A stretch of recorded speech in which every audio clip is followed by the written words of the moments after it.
তোমার প্রার্থনা এটা অসম্ভব প্রার্থনা। আলম্পনা, এখন আপনি অসম্ভব বলছেন কেন?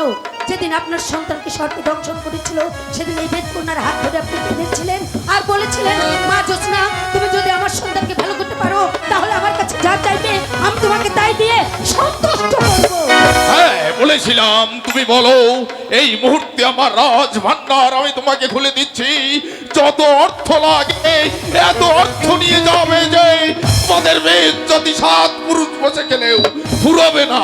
আলম্পনা, টাকা পয়সা ধন সম্পত্তি এই রাজস্ব কিছুই আমার দরকার নেই, আমি যা চেয়েছি আমাকে তাই দিন। তুমি আমার দুর্বলতার সুযোগ নিচ্ছ। তুমি যদি বলো আমার রাজ্যের একটি পরগনা তোমার নামে আমি উইলি করে দিতে পারি। না, রাজ্য দিয়ে আমি কি করব? এগুলো কিচ্ছু আমার দরকার নেই, আমি চাই শাহজাদাকে তাকে দিয়ে দিন, আমি এই রাজ্য ছেড়ে চলে তুমি আমার দুর্বলতার সুযোগ নিচ্ছ বেদকন্যা। তোমাকে আমি কথা দিয়েছি বলেই তোমার কাছে আমি ঋণী, কিন্তু সেই ঋণের পরিমাণ এত বেশি নয় যে আমার পুত্রকে দিয়ে সেটা শোধ করতে হবে। হলে তাই শোধ করতে হবে।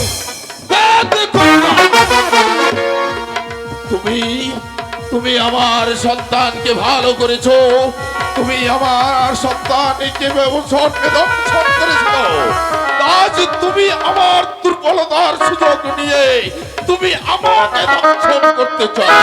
না, গরিব কখনো কাউকে দংশন করতে জানে না, দংশন করতে জানে আপনাদের মতো ভালো লোকরা। ভাষা সংযত করে কথা বলো, জানো আমি বঙ্গরাজ কি শাস্তি আমি তোমাকে দিতে পারি। আমি জানি এই মুহূর্তে আপনি চাইলে আমার গর্দানও নিয়ে নিতে পারেন, তাতে আমি কখনো ভয় খাই না। তবে আপনি মনে রাখবেন, ওয়াদা করা মানুষকে যদি ওয়াদা ভঙ্গ করে তাকে খোদা আল্লাহ কখনো ক্ষমা করে না।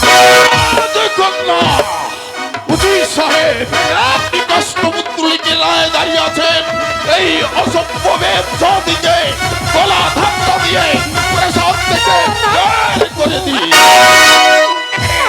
না আলম্পনা, একটি কথা আপনাকে বলি, প্রবাদে একটি কথা আছে, প্রজা যদি অপরাধ করে বিচার করে রাজা, আর রাজা যদি অপরাধ করে বিচার করে স্বয়ং খোদা।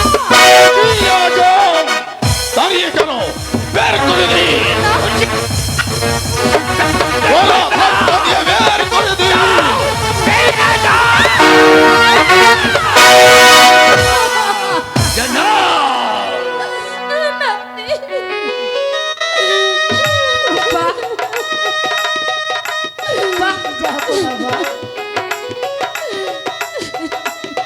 আপনি যে এত বড় পুরস্কার আমাকে দেবেন তা আমি কল্পনাও করতে পারিনি, যাব না।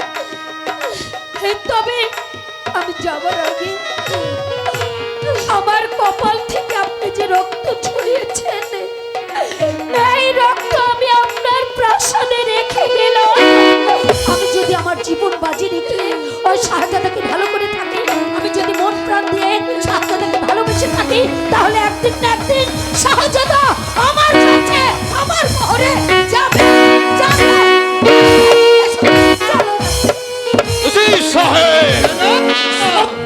ওই বেদকন্যার আমার চোখের সামনে আমাকে সাজিয়ে যায় যে আমার সন্তান ওই বেদের মহরে যাবে, তাই আমার আদেশ এই মুহূর্তে